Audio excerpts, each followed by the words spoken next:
গার্ডের নিচে বিরাট নির্মীয়মান বাড়ি ভেঙে মৃত্যুর ঘটনার ক্ষত এখনো দগদগে। এরই মধ্যে আবারও বাড়ি ভেঙে পড়ার আতঙ্কে উত্তরপাড়া এলাকার বাসিন্দারা।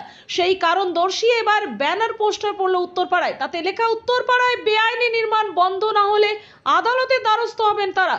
নাগরিক সমাজের দেওয়া এমনই পোস্টারে নড়ে চড়ে বসেছে প্রশাসনও। উত্তরপাড়ার ফ্ল্যাট বাড়ি নির্মাণ কাজের জন্য 4 তলা পর্যন্ত অনুমতি দেওয়া রয়েছে সরকারের পক্ষ থেকে, কিন্তু দেখা যাচ্ছে বেশিরভাগ জায়গায় সেই নির্মাণ 4 তলা পেরিয়ে বেড়েই চলেছে। ফলে আতঙ্কে রয়েছে এলাকার মানুষজন। নিত্যদিন নির্মীয়মান বাড়ি থেকে খসে পড়ছে কখনো ইট বা কখনো সিমেন্ট। ফলে আতঙ্কে রয়েছেন এলাকার বাসিন্দারা। নাগরিক সমাজের পক্ষ থেকে ঘোষণা, সেই কারণে একটি পোস্টারও দেওয়া হয়েছে নির্মীয়মান ফ্ল্যাট বাড়ির সামনে, যেখানে লেখা রয়েছে উত্তরপাড়ায় 4 তলা পর্যন্ত নির্মাণ করার অনুমতি রয়েছে। তার বেশি নির্মাণ কাজ প্রয়োজন হলে আদালতের দ্বারস্থ হবে নাগরিক সমাজ। এমন পোস্টার পড়ার পর থেকে শুরু হয়েছে শোরগোল। এই নিয়ে রাজনীতির ময়দানে নেমে পড়েছে বিরোধীরা। উত্তরপাড়া লোকসভার বিজেপির প্রার্থী কবির শঙ্কর বসু কি বললেন আমরা শুনে নেব। জীবন নিয়ে তো খেলা করে তৃণমূল কংগ্রেস। 2021-এর পরে কটা লোক মারা গেছে, যবে থেকে তারা শাসন করছে কটা মানুষ মারা গেছে। মানুষের জীবনে কি কোনো মূল্য নেই? এই সিন্ডিকেট রাজ, টাকা পয়সার জন্য মানুষের জীবনের কোনো মূল্য থাকে না। আজকে উত্তরপাড়ায় কোনো বাড়ি হচ্ছে, বালি আমার থেকে নিতে হবে, সিমেন্ট আমার থেকে নিতে হবে, কাটমানি দিন। কানহাইপুর, যেটা পঞ্চায়েত বেল্ট, এদিকে রঘুনাথপুর, নবগ্রাম, সেদিকে জলের প্রবলেম, মানুষকে জল নিয়ে এসে খেতে হয়। পঞ্চায়েতে নাকি একটা অবৈধ ট্যাক্স চাপানো হয়েছে।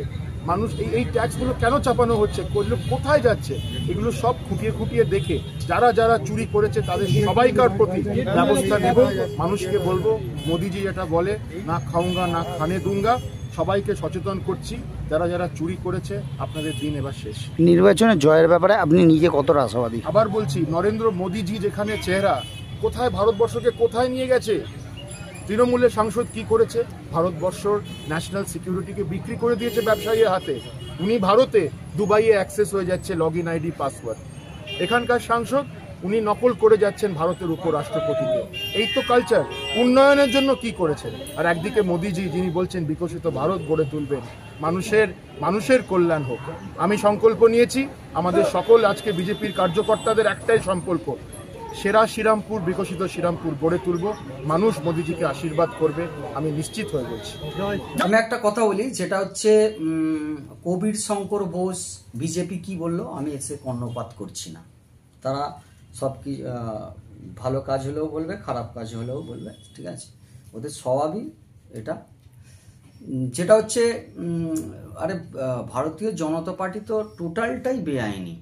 ভারতবর্ষের কেন্দ্রীয় সরকারটা টোটালটাই বেআইনি কাজ করছে, মানুষের সাথে, জনগণের সাথে টোটালটাই বেআইনি কাজ করছে। যেগুলো বেসরকারিকরণ করে দিচ্ছে একের পর এক, মানুষের রায় না নিয়ে 100 দিনের কাজ বন্ধ করে দিয়েছে, টাকা দিচ্ছে না, আবাস যোজনার টাকা দিচ্ছে না। তাহলে কেন্দ্র সরকার তো অ্যাকচুয়ালি মানে গরিব মানুষের, দরিদ্র মানুষের বিরুদ্ধে। আর কাদের সার্ভিস দিচ্ছে?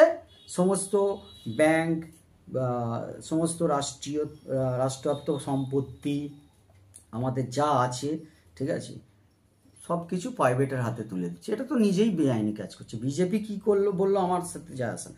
আমার হচ্ছে আলটিমেট মানুষ, জনগণ যদি এর প্রতিবাদ করে যে উত্তরপাড়ায় বেআইনি কাজ হচ্ছে, ঠিক আছে, আর আমি এটা অস্বীকার করব না, একদমই অস্বীকার করব না যে উত্তরপাড়ায় বেআইনি বিল্ডিং, ঠিক আছে, প্রমোটার যারা করছে, ঠিক আছে, তাদেরকে আমি অবশ্যই বলবো সাবধানে থাকুন, ঠিক আছে।